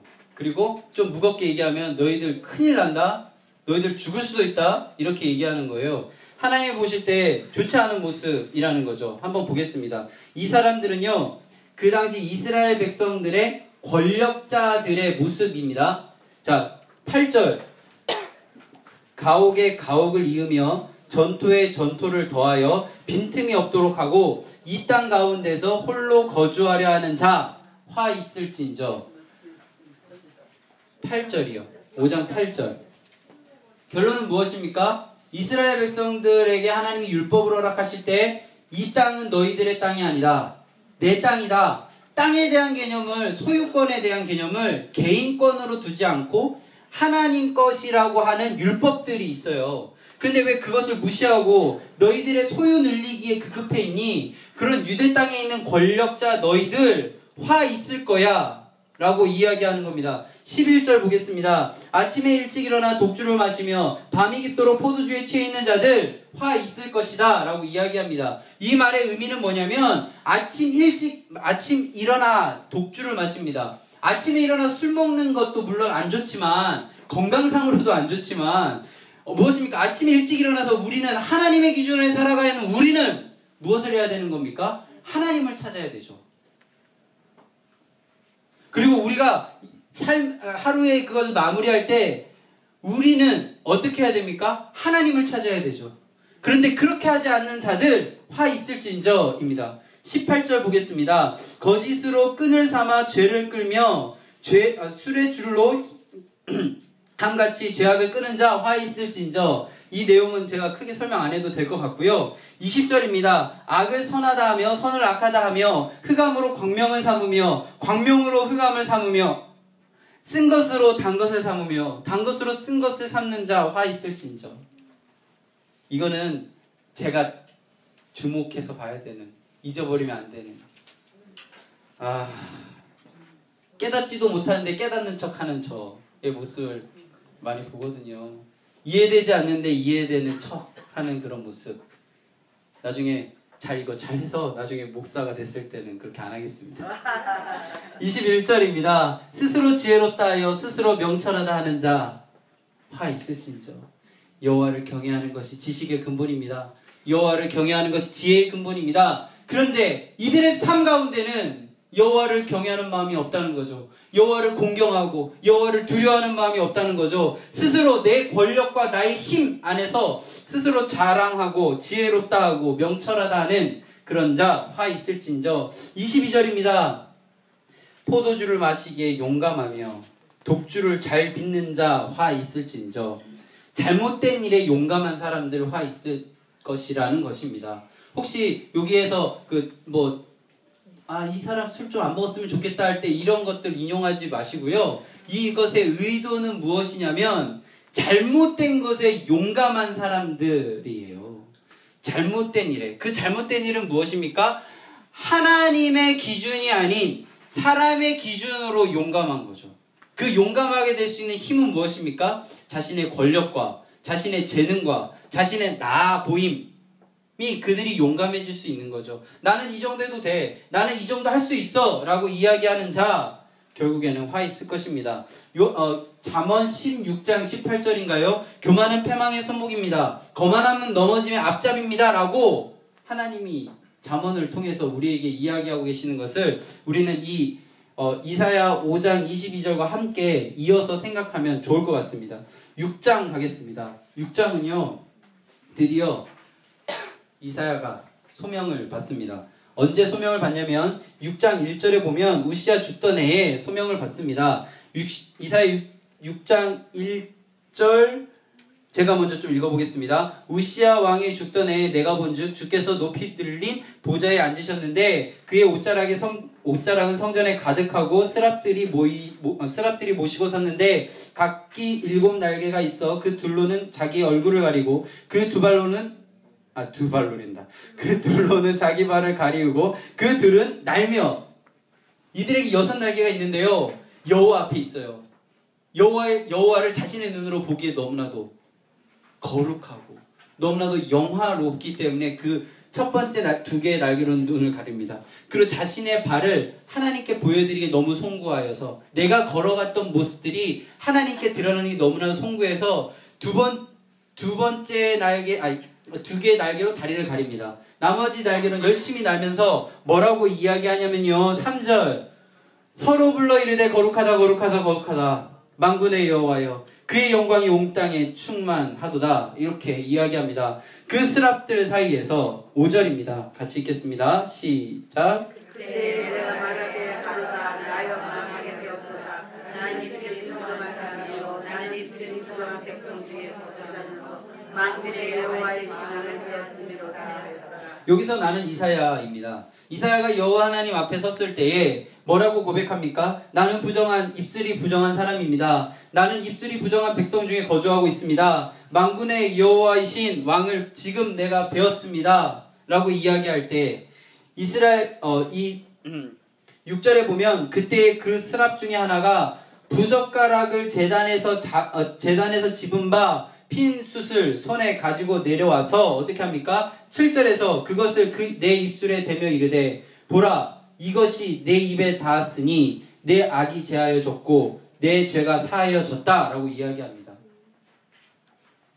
8절 내가 또 주의 목소리를 들으니 주께서 이르시되 내가 누구를 보내며 누가 우리를 위하여 갈고 하시니 그때 내가 이르되 내가 여기 있나이다 나를 보내소서 하였더니 9절 여호와께서 이르시되 가서 이 백성에게 이르기를 너희는 듣기는 들어도 깨닫지 못할 것이요 보기는 보아도 알지 못하리라. 아까 이야기했었던 5장 20절에서 악을 선하다고 하고 선을 악하다고 하고 흑암으로 광명을 삼으며 광명으로 흑암을 삼는 쓴 것으로 단 것을 삼으며 단 것으로 쓴 것을 삼는 이스라엘 백성들에게 네가 아무리 이야기해도 듣기는 들어도 깨닫지 못하고 보기는 보아도 알지 못하는 그런 이스라엘 백성들에게 너가 이제 간다. 진짜로 말해보니 어땠습니까? 아무도 듣지 않죠. 그러니까 벗은 몸과 벗은 발로 3년 동안 예언할 수밖에 없었던 이사야. 이 상황이 어떤 상황이냐면요. 7장 가겠습니다. 7장 14절입니다. 7장 14절 같이 읽겠습니다. 시작. 그러므로 주께서 친히 징조를 너희에게 주실 것이라. 보라 처녀가 잉태하여 아들을 낳을 것이요 그의 이름을 임마누엘이라 하리라. 처녀가 잉태하여 아들을 낳는데요. 불가능입니다. 듣기는 들어도 깨닫지 못하는 보기는 보아도 알지 못하는 이스라엘 백성들이 하나님과 함께함 임마누엘이 되는 것은 불가능입니다. 처녀가 잉태하여 아들을 낳는 그런 인간의 생각으로 불가능한 것이 보기는 보아도 깨닫지 듣기는 들어도 깨닫지 못하고 보기는 보아도 알지 못하는 이스라엘 백성들이 하나님과 함께하는 것만큼 내 불가능이 처녀가 잉태하여 아들을 낳는 것과 동일한 것입니다. 그걸 하겠다는 겁니다. 하나님께서.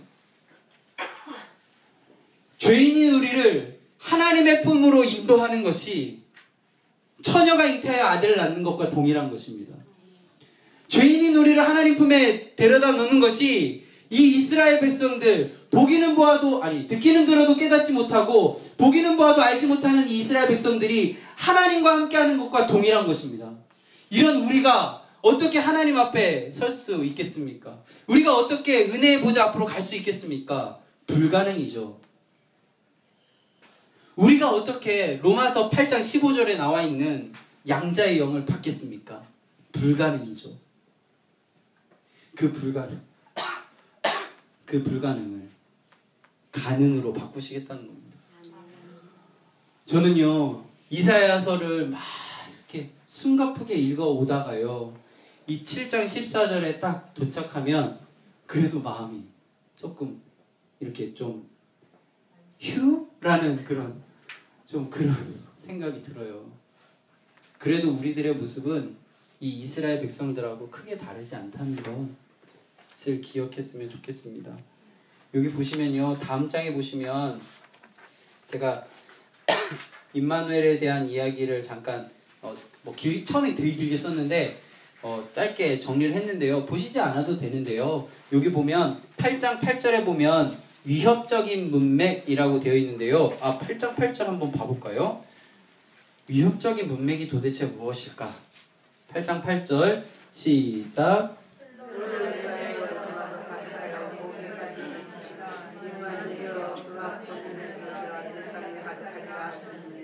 5장부터 8장까지 보면 아수르 왕이 침략해 오는 상황입니다.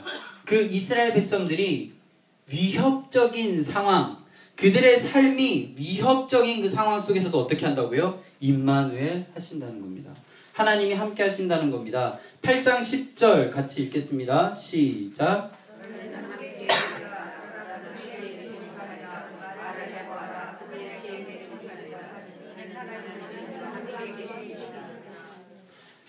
도전적인 거예요. 이방의 방법으로 했는데 한번 너희들 해보는데 그게 아마 이루어지지 않을걸? 왜? 우리 안에 하나님이 함께 하시기 때문에, 하나님의 기준으로 우린 살아야 하기 때문에 하나님이 그런 거 다 막을걸? 입니다. 임마누엘이라는 단어는 7장부터 9장, 10장 막 계속 나오거든요. 나중에 임마누엘과 관련해서 한번 기회가 되면 같이 한번 읽어봤으면 좋겠는데요. 임마누엘이 너무 많기 때문에 제가 이렇게 좀 정리해서 지금 다 설명드리면 이사야를 못 읽거든요. 그래서 기회 되면 다시 한번 읽어보도록 하겠습니다. 일단은 우리가 이사야 전체를 읽는 의미에서 임마누엘이라는 단어는 불가능을 가능하게 하는 것이라고 생각하고 읽으셨으면 좋겠습니다. 계속 보면요, 우리 11장으로 가겠습니다. 11장 6절부터 9절까지 메시아 왕국, 하나님의 나라는 이런 모습입니다 라고 소개하는 거거든요. 혹시 사막에 샘이 넘쳐 흐르리라 이 노래 아시죠? 네. 그 노래 가사가 이거예요. 6절에 보면 그때 이리가 어린 양과 함께 살며 표범이 어린 염소와 함께 누우며 송아지와 어린 사자와 살찐 짐승이 함께 있어 어린아이에게 끌리며 쭉 넘어가서 9절 같이 읽겠습니다. 시작.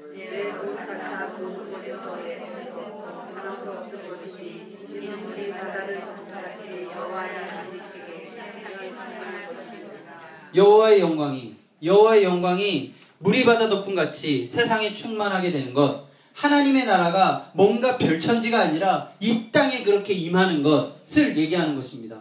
그렇게 되려면 어떻게 해야 된다고요? 66장 아까 25절처럼 모든 혈육이 예배하는, 모든 혈육이 하나님 앞에 나와 하나님께 죄를 고백하고 하나님의 이름으로 다시 한번 태어나는, 거듭나는 그러한 모습이 있게 되면 6장부터 9장까지, 특히 9절, 내가 거룩한 산 모든 곳에서 해함도 없고 상함도 없을 것이니 이는 물이 바다 덮음같이 여호와를 아는 지식이 세상에 충만할 것이다. 아까 2장에서 봤었던 2장 4절, 그가 열방 사이에 판단하시며 많은 백성을 판결하시리니 우리가 그들을 칼로 쳐서 보수를 만들고 그들의 창을 쳐서 낫을 만들 것이며 이 나라와 저 나라가 다시는 칼을 들고 서로 치지 아니하며 다시는 전쟁을 연습하지 않는 평화로운 세상, 그 땅에 진정 평화가 있는 세상, 여호와의 영광이 가득한 세상, 물이 바다 덮음같이 여호와를 아는 지식이 세상에 충만한 그 세상, 이 하나님 나라 메시아 왕국이라고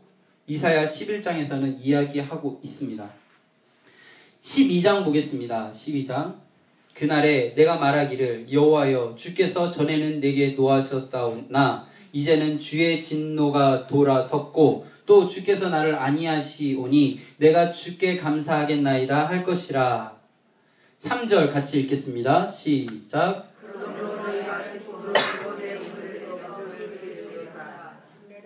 네, 우리가 기쁨으로 구원의 우물들에서 물을 길렀으면 좋겠습니다. 1장부터 12장까지의 전체 이야기의 주제가 되는 이야기는요, 12장 3절이라고 보시면 돼요. 왜 그런 무거운 이야기, 그런 죄를 끄집어내는 이야기를 했을까라고 이야기했을 때 이사야는 어떠한 모습을 기대하고 있냐면, 이 하나님이 자식이라고 했던 이 백성들이 기쁨으로 구원의 우물들에서 물을 길러내는 것을 기대하고 있었기 때문입니다. 그런데 그 상황이 어떤 상황이죠? 처녀가 잉태하여 아들을 낳는 것과 같은 상황인 거예요. 불가능한 상황인 거예요. 그걸 하시겠다는 겁니다.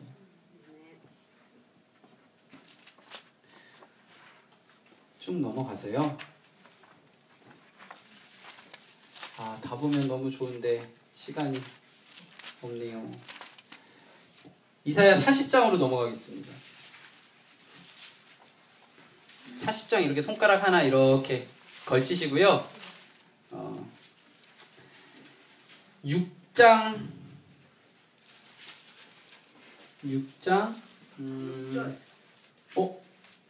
어떻게 아셨어요? 6장 6절 7절 6장 6절 7절에 보면 이사야의 죄가 사함을 받았습니다. 개인적인 사함입니다.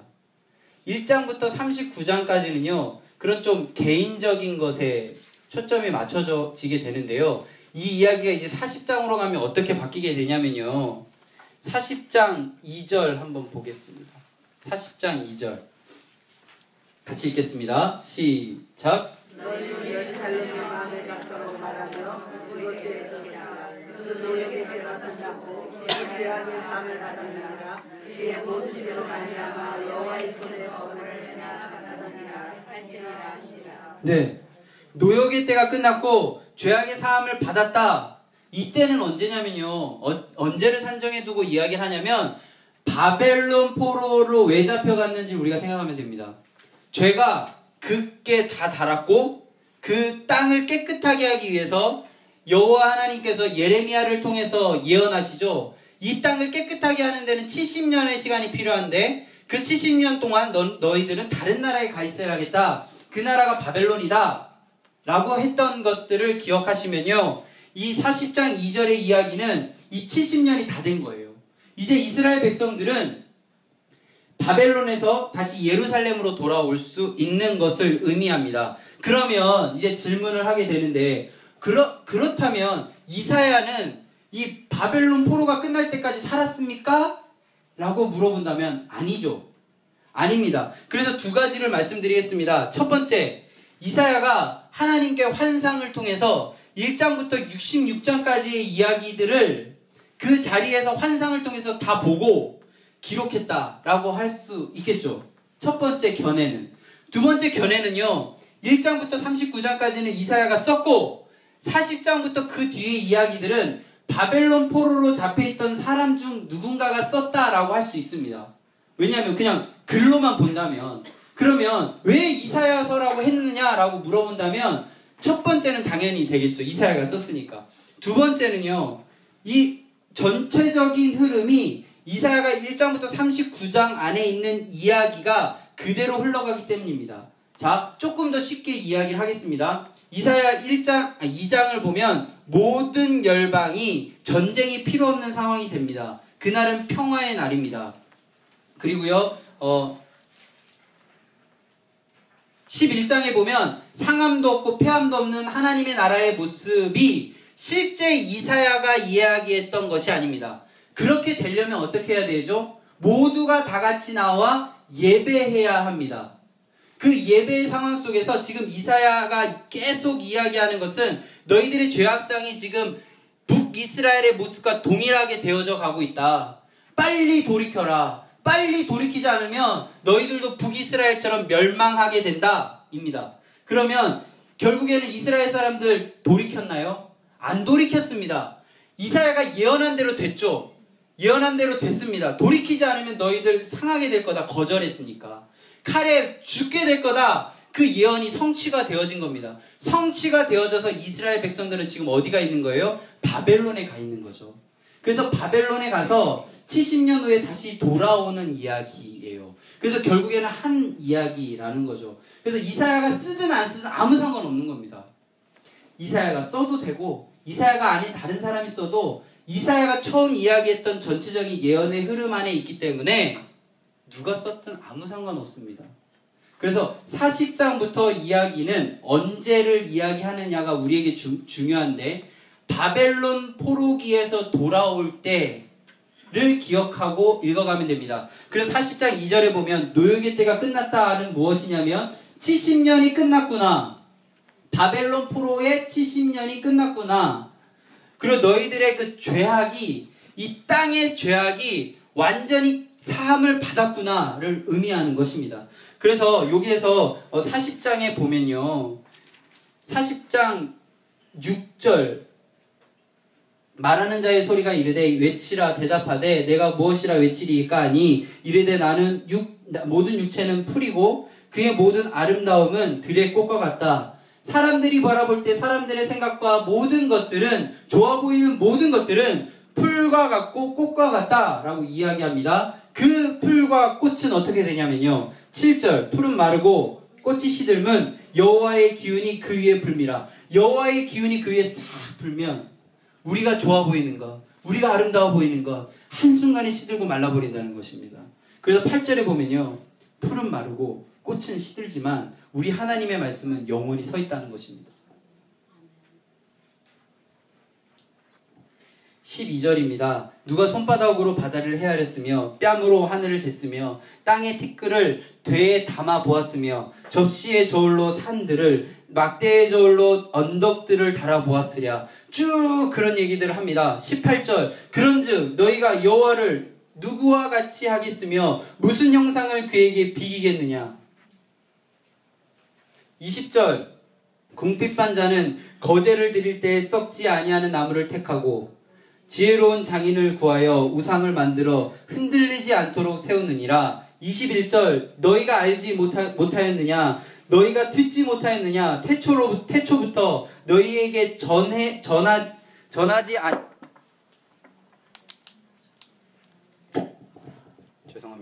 전하지 아니하였느냐 땅의 기초가 창조될 때부터 너희가 깨닫지 못하였느냐. 쭉 이런 식으로 이야기가 진행되어지고요. 28절 같이 읽겠습니다. 28절 못하느냐 영원하신 하나님 여호와 땅끝까지 창조하시니 피곤하지 않으시며 곤비하지 않으시며 명철이 아니었으시며 29절 피곤한 자에게는 의로우시며 무능한 자에게는 의로하시니 너희들이 알지 못하느냐. 그 말은 뭐예요? 알고 있다는 거예요. 알고 있다는 겁니다. 알고 있는데 왜 그러느냐입니다. 그래서 30절입니다. 30절, 31절 시작. 피곤하며 곤비하며 장정이라도 넘어지며 쓰러지되 오직 여호와를 앙망하는 자는 새 힘을 얻으리니 독수리가 날개치며 올라간 같을 것이요 다른 박질하여도 곤비하지 아니하겠고 걸어가도 피곤하지 아니하리로다. 우리의 몸은 피곤할 수 있어요. 우리의 몸은 곤비할 수 있죠. 우리의 몸은 넘어질 수 있죠. 우리의 몸은 쓰러질 수 있죠. 그렇지만 여호와를 앙망하는 자 영은요. 우리의 영은 피곤하거나 곤비하지 않는데요. 우리의 영은 넘어지거나 쓰러지지 않는데요. 고린도서 3장 17절에 보면 주의 영이 계신 곳에는 자유함이 있다라고 했습니다. 우리의 모습 속에 여호와의 영, 여호와를 앙망하는 것, 여호와를 부르짖는 모습이 있다면 우린 절대 피곤하지 않아요. 우린 절대 곤비하지 않고요. 우린 절대 쓰러지지 않아요. 왜요? 여호와 하나님이 우리를 업고 계시기 때문입니다.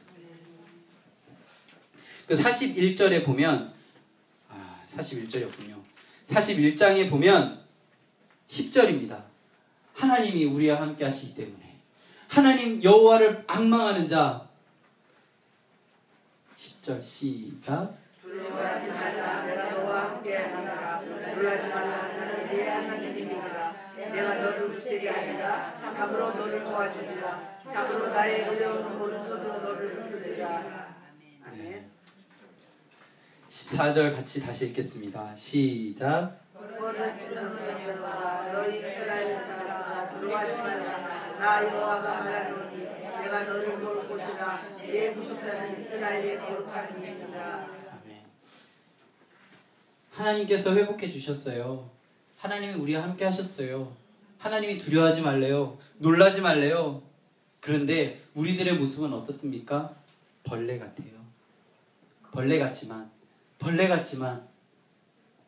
또 다시 한번 이야기하십니다. 두려워하지 말라. 내 모습을 내가 바라볼 때 도저히 하나님 앞으로 나아갈 수 없지만 두려워하지 말래요. 임마누엘 하나님, 불가능을 가능으로 바꾸신 하나님이 우리와 함께 하시기 때문입니다. 43장 보겠습니다. 43장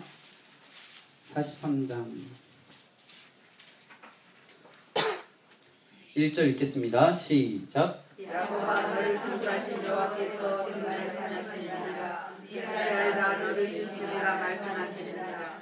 너를 두려워하지 말라. 내가 너를 구속하였고 내가 너를 지명하여 불렀나니 너는 내 것이다. 네, 43장 1절에 보면 하나님께서 지금 우리에게 이야기하십니다. 누구야? 너를 지으신 이가 말씀하시느니라. 너는 두려워하지 말라. 계속 반복해서 나오죠. 내가 너를 구속하였고 내가 너를 지명하여 불렀나니 너는 내 것이라. 2절 시작. 네가 물 가운데서 지날 때에 내가 너와 함께 할 것이라. 강을 건널 때에 물이 너를 침몰하지 못할 것이며 내가 물 가운데 지날 때에 타지도 아니할 것이요 불꽃이 너를 사르지도 못하리니. 어떠한 상황 속에서도 하나님이 함께 하신다는 겁니다. 와, 진짜 완전 감동 아니에요? 하나님이 수영 잘 못하셔가지고 물 걸을 때는 잠깐 뒤에 계시다가 물 다 건너면 공중부양하셔서 뛰어넘고 우리가 수영 다 하고 나서 그 자리에 함께 하시는 것 아니고요. 하나님의 몸은 잘 타서 우리가 불 가운데 지낼 때는 가만히 지켜보시다가 또 공중부양 딱 하셔서 불길이 닳지 않는 곳까지 이렇게 하나님 전지전능하시니까 좀 표현이 맞지 않는군요. 하여간 어쨌든 그런 게 아니라 우리들의 그런 어려움 속에 내버려 두시는 것이 아니라 함께 하셔. 와, 진짜 저는요 사실은 40장 이후만 읽었으면 좋겠어요. 1장부터 39장까지 계속 야단 맞거든요. 계속 야 너 좀 정신 차려라. 너 좀 뭐 그런데 40장부터 막 두려워하지 말라고 막 3절 시작. 하나님이라 요 이스라엘의 거룩한 이요 내 송영물로 구스와 스바를 너를 대신하여 주었노라. 대신하여 주었다는 것 기억하셨으면 좋겠습니다. 여기서 많이 읽으면 좋은데요. 한 절만 더 읽어보겠습니다. 44장 6절 보겠습니다. 44장 6절 같이 읽습니다. 시작. 이스라엘 여호와 이스라엘의 구원자인 만군의 여호와가 이렇게 말하노라. 나는 처음이요 나는 마지막이라. 나에는 다름이 없느니라. 계시록에는 알파 오메가로 표현하고 있는 것이 여기 나오는 거예요. 하나님이 우리에게 계속 위로하시는 겁니다. 40장 이후는요 계속 위로하세요. 두려워하지 마, 놀라지 마, 내가 너와 함께 할 거야. 지금 너의 상황 보니 너 진짜 두렵지? 두려워하지 마, 놀라지 마. 지금 상황 물 가운데로 걸어가는 것 같지? 내가 함께 걸어갈 거야. 불 가운데 걸어가는 것 같지? 너 진짜 힘들지? 내가 다 알아. 왜? 내가 너와 함께 하니까. 왜냐하면 나는 처음부터 마지막이니까 너의 삶의 처음부터 마지막까지 내가 너와 함께 하기 때문에 두려워하지 말라는 것입니다. 46장 보겠습니다. 46장 3절 46장 3절 읽겠습니다. 시작. 내게 이방인의 보아와 물한 곳에 내게 들지어다. 내 선함으로부터 내게 하고 내 선함으로부터 내게 옮기느니라. 함께 하시는데 어떻게 하셨다고요? 업어주셨대요. 와, 함께 하시는데 언제부터요? 태어나는 순간부터 지금까지 함께 하셨대요. 근데 이쯤에서 우리가 잊어버리지 말아야 되는 것은 극상품 포도나무인 우리가 들포도나무가 될 수 있다는 것. 엎여 있는데 우리가 발버둥 치면서 업히지 않은 것처럼 살 수 있다는 것. 우리가 접붙여 있는데 접붙임을 거부하고 떨어져 나갈 수 있다는 것. 로마서 11장에서 참가지도 가차없이 잘라버렸는데 접붙임 받은 너희는 오죽할까라고 이야기하거든요. 그걸 기억하면서 우리는 또 읽어 나가야 됩니다. 4절 읽겠습니다. 시작. 너희가 너희 되기까지 내가 그리하겠고 백발이 되기까지 내가 너희를 부를 것이다. 내가 지었은즉 내가 없을 것이요 내가 품고 구하여 되리라. 네, 내가 지었기 때문에 내가 끝까지 너희들을 책임져 주시겠다고 하나님께서 이야기하고 계신 것입니다. 쭉 넘어가서요.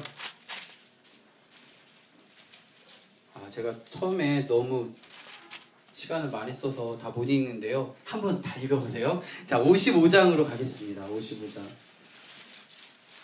55장 1절. 하나님이 우리를 초대하시는데요. 어떻게 초대하시냐면 1절 시작. 오라 너희 모든 목마른 자들아 물로 나오라. 너는 자도 오라. 너는 와서 사먹고 돈 없이 값 없이 와서 거주와 자주라. 어떻게 해요? 오래요. 하나님이 초대하시는 거예요. 초대하시는데 돈 없이 값 없이 와서 포도주와 젖을 사라. 2절 시작. 너희가 어찌하여 양식이 아닌 것을 위하여 물을 따라주며 배부르게 하지 못할 것을 위하여 수고하느냐. 내게 듣고 들을지어다. 이리하면 너희가 좋은 것을 먹을 것이요 너희 자신들이 기름진 것을 먹으리라. 너희는 귀를 기울이고 내게로 나와 들으라. 그리하면 너희의 영혼이 살리라. 내가 너희를 위하여 어떤 언약이냐면요, 영원한 언약을 맺으리니 곧 다윗에게 허락한 어떤 은혜요? 확실한 은혜. 6절입니다. 6절 읽습니다. 시작. 너희는 여호와를 만나는 그의 찾으라. 가까이 계신 그의 그를 부르라. 7절 시작. 악인은 그의 그를 불의한 자는 그의 생각을 버리고 여호와께로 돌아오라. 이리하면 그가 긍휼히 여기시리라. 이리 하나님께로 돌아오라. 그가 너그럽게 용서하시리라. 하나님은요, 자비롭고 은혜롭고 노하기를 더디하시는 분이에요. 인자와 인애가 풍성한 하나님이에요. 우리들의 모습이 버러지 같고 벌레 같을지라도 우리들을 업어주시고 우리를 끝까지 책임져 주시는 처음과 마지막 되신 하나님이에요. 그 하나님이 우리를 오라 하시는 거예요. 하나님이 우리를 만나 주시겠다고 지금 이야기하고 계시는데 이제 선택은 우리에게 있습니다. 가는 것. 8절 읽겠습니다. 시작. 이는 내 생각이 너희 생각과 다르며 내 길은 너희 길과 다르느니라. 여호와의 말씀이니라. 하나님께서도 아시는 거예요. 우리들이 걸어가는 길이 하나님이 생각한 길과 다를 수 있다는 것. 그래서 십자가의 도가 멸망하는 자들에게는 미련한 것이요 구원을 받는 우리에게는 하나님의 능력이라고 하는 거예요. 세상의 기준과 세상의 가치관, 세상의 여러 가지 모습들로는 우리 그리스도인으로서 살아가는 모습들이 다른 길이죠. 그런데 하나님의 모습으로 바라봤을 때는 우린 그 길을 걸어가야 되는 것이죠. 9절 읽겠습니다. 이는 하늘의 땅도 아니라 내 힘이 너희 힘보다 내 생각은 너희 생각보다 높으니라. 10절 시작. 이는 비와 눈이 하늘로부터 내려서 비로 내려가지 아니하고 땅을 적셔서 쏟아지게 하여 싹이 나게 하여 가정하는 자에게는 부자를 줘 먹는 자에게는 양식을 준다 같이. 11절. 내 입에서 나가는 말도 이와 같이 이에게 얻으리라. 나의 주관을 주시고 내게 보낸 이의 하나님은 사람이 아니시니 거짓말을 하지 아니시며 인생이 아니시니 후회가 없으시다고 이야기하십니다. 하나님의 은사와 부르심에는 후회가 없다라고 성경은 기록하고 있습니다. 우리가 살아가는 데 있어서 11절 말씀을 보면 하나님께서 내 입에서 나가는 말이 헛되이 내게로 돌아오지 않는다고 이야기하십니다. 우리 다시 한번 기억해 보겠습니다. 임마누엘은 불가능한 것입니다. 하나님이 우리와 함께하는 것, 처녀가 잉태하는 것 정도의 불가능함입니다. 그런데 하나님이 하시겠다 하셨습니다. 하나님이 우리를 지명하여 불렀다고 하셨고요. 지명하여 불렀고 우리를 지으시는 그 첫 시작전부터 마지막 우리가 하나님 품에 가는 그 시간까지 우리를 업어주시겠다고 하셨습니다. 우리를 두려워하지 말라고 하셨고요. 놀라지 말라고 하셨습니다. 오라고 하셨습니다. 값없이 돈 없이 값없이 와서 먹으라고 하셨고요. 지금 내가 너를 만나 주시겠다고 하셨습니다. 이 이야기가 그냥 허튼 이야기가 아니라는 거예요. 내가 그냥 뱉은 얘기가 아니라 정말 꼭 그렇게 되어야 하기 때문에 내가 지금 너에게 이렇게 이야기하고 있다고 하나님께서 성경을 통해 지금 우리에게 이야기하고 계시는 거예요. 56장입니다. 56장 7절 56장 7절 우리 교회 입구에도 있는 거 아세요? 이 구절? 같이 읽겠습니다. 시작. 내가 곧 그들을 나의 성산으로 인도하여 기도하는 제 집에서 그들이 경배할 것이며 그들의 번제와 희생을 나의 제단에 기꺼이 드리리니 이는 내 집은 만민이 기도하는 집이라 일컬음이 될 것이니라. 우리가 있는 이 공간, 교회. 두 번째, 우리의 가정, 우리의 삶의 자리, 모든 터전에요. 56장 7절 말씀이 막 현판으로 새기라는 게 아니라 그 입구에 딱 있었으면 좋겠습니다. 내가 있는 가정이 만민이 기도하는 집이고, 내가 있는 곳이, 내가 있는 곳 처소가 만민이 기도하는 집, 즉 예배하는 곳이라는 거죠. 58장 6절 7절 보겠습니다. 기뻐하는 금식 저번에 했던 건데요. 다시 한번 해보겠습니다. 58장 6절 7절 시작. 내가 기뻐하는 금식은 생각의 연락을 주며 어깨에 줄을 붙여주며 자제감한 자를 자유하게 하며 모든 은혜를 베푸는 것이 아니겠느냐. 또 줄인 자에게 내 양식을 나누어 주며 유리하는 빈민을 집에 들이며 헐벗은 자들을 보면 입히며 또 내 고력을 피하여 스스로 숨지 아니하는 것이 아니겠느냐. 8절 그리하면 내 빛이 새벽같이 비칠 것이며 내 치유가 급속할 것이며 내 공의가 내 앞에 행하고 여호와의 영광이 내 뒤에 호위하리라.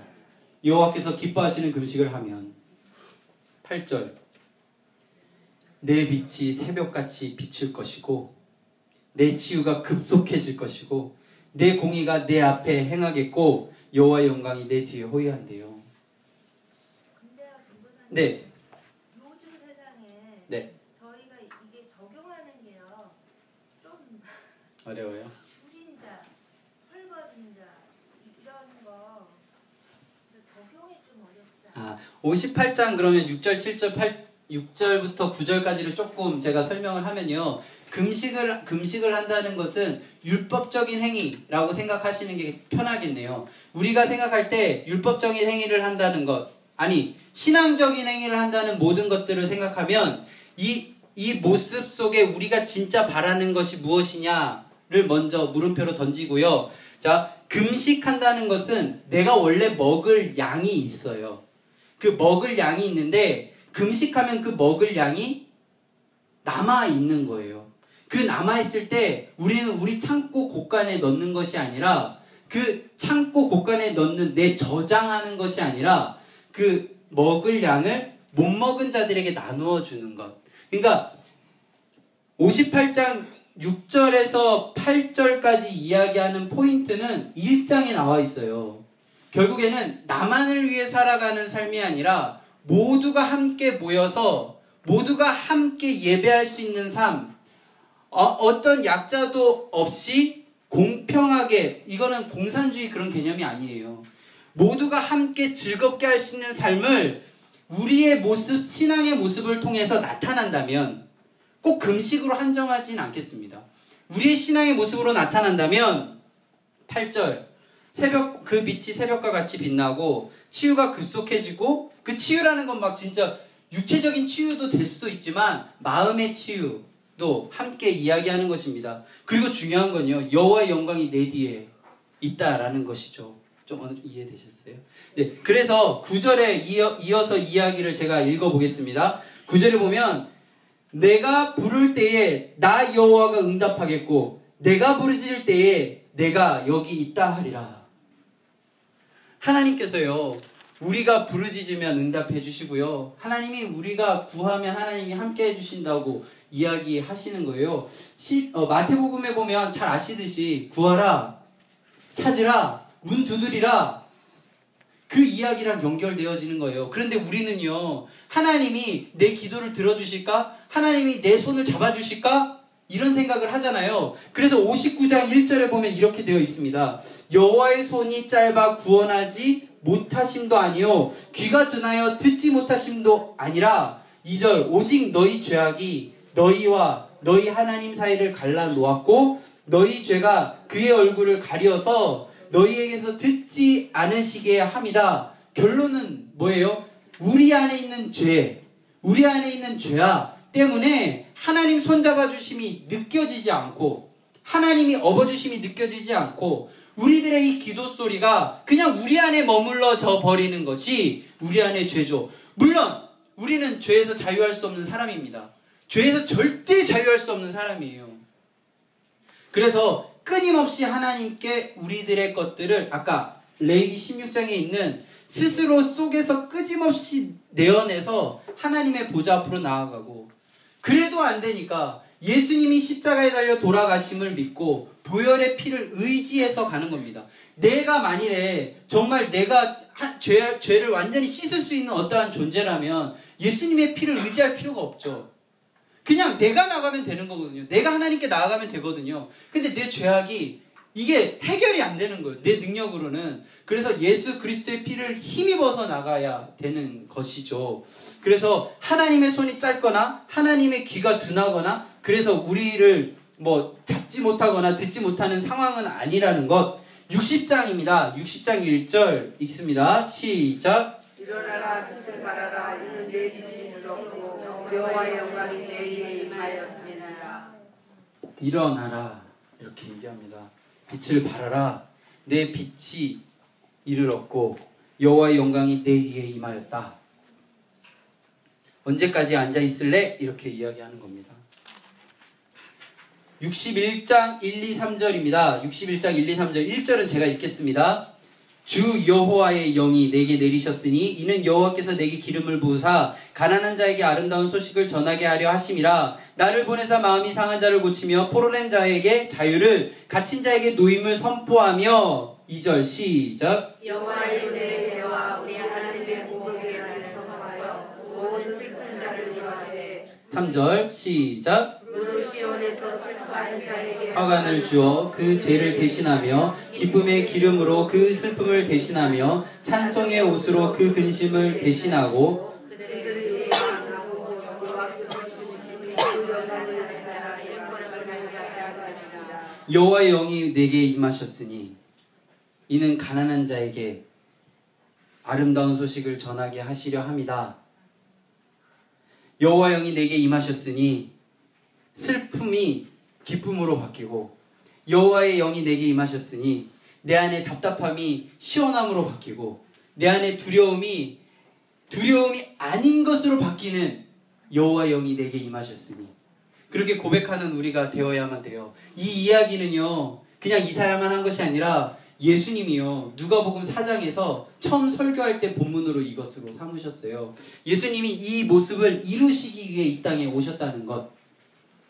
누가복음 4장에 보면 이 본문을 사용하십니다. 그래서 하나님께 나아갈 때 우리의 마음은 어떠한 마음이냐면 63장 16절 제가 읽어볼게요. 63장 16절 주는 우리 아버지시라. 아브라함은 우리를 모르고 이스라엘은 우리를 인정하지 아니할지라도 여호와여 주는 우리 하나님이시라. 옛날부터 주의 이름이 우리의 구속자라 하셨거늘. 누가 인정하지 않아도 누가 그것을 인정해주지 않아도 주님은 나의 하나님입니다 라고 고백하는 것입니다.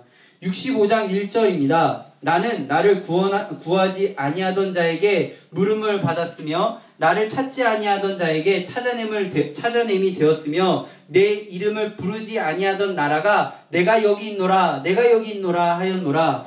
예전에 그랬던 것들이 이제는 그렇지 않다라는 거예요. 그러니까 65장쯤 되면 이제 완전히 끝나가잖아요. 하나님께서 원하시는 후의 모습입니다. 지금 그렇게 되었다는 것이 아니라 예전에 나를 구하지 않던 사람들이 이제 구하는 거예요.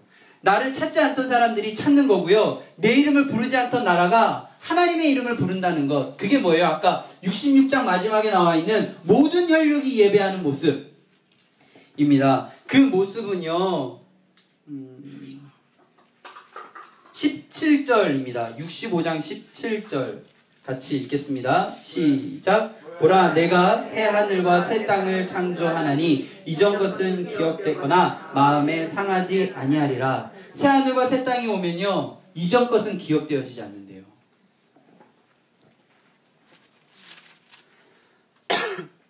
그래서 다 읽으면 너무 좋은데. 그래서 22절, 66장 22절입니다. 66장 22절로 가겠습니다. 내가 지을 새 하늘과 새 땅이 내 앞에 항상 있는 것 같이 너희 자손과 내 이름이 항상 있으리라. 여호와의 말이니라. 새 하늘과 새 땅이 임함으로 인하여 23절 모든 혈육이 내 앞에 나와 예배하게 된다라는 것입니다. 이사야서의 전체의 이야기는요, 결론은 무엇이냐면 모든 혈육이 나와 예배해야 되는데, 나의 자식이라고 믿고 나의 자식이라고 생각하여서 극상품 포도나무를 심어준 이스라엘이 지금 어떤 상황이냐면 들포도를 심는 상황인 거죠. 신실한 성읍이 창기로 가득한 상황인 거죠. 공의와 정의가 가득해야 하는데 그들의 삶 속에는 살인자가 가득한 거죠. 그런 이스라엘을 바라보면서 이사야를 통해서 이야기하실 때에 사실 제가 지금 이야기하는 이 상황도 불편한데 이스라엘은 어땠을까요? 진짜 그거를 지목하면서 권력자들에게 너 이러면 화 있을 거야, 너 진짜 이러면 망할 거야 라고 얘기할 때 아마 이사야는 쉽지 않은 그런 선포를 했을 거라고 저는 여겨집니다. 그래서 벗은 몸과 벗은 말로 3년 동안 그렇게 시간들을 보냈겠죠. 어쩌면 우리는 굉장히 나이스하게 지금 신앙생활을 하고 있는 거예요. 비슷한 신앙의 공동체 안에서, 교회라는 울타리 안에서 우리끼리 모임하기에는 그리 어렵지 않은, 그리스도인이라고 모여서 함께 생활하는 데 그리 어렵지 않은, 대화하는 데 그리 어렵지 않은 이 상황이에요. 그런데 하나님께서 원하시는 것은 이 안에 머물기를 원하지 않는 겁니다. 세상 우리의 삶의 자리에서 진짜가 무엇인지를 이야기하는 것, 그들에게 이사야처럼 나아가서 너희들 언제까지 마당만 밟을래? 너희들의 모습 속에 진짜 하나님이 있냐고 얘기할 수 있는 것, 모든 혈육이 주 앞에 나와 예배할 수 있게 하는데 우리를 사용하시는 거예요. 내가 너를 지명하여 불렀나니 너는 내 것이라 라고 이야기하는 하나님이 지금 이 자리에 우리와 함께 하시는 것입니다. 제가 두렵고 떨리지만 이렇게 막 할 수 있는 이유는요, 하나님이 업어주시기 때문이에요. 제가 잘나서 절대 아닙니다. 이 자리에 있는 우리 성도님들 혹시 뭔가 좀 부족하게 느껴지세요? 괜찮습니다. 하나님이 우리와 함께 하시니까.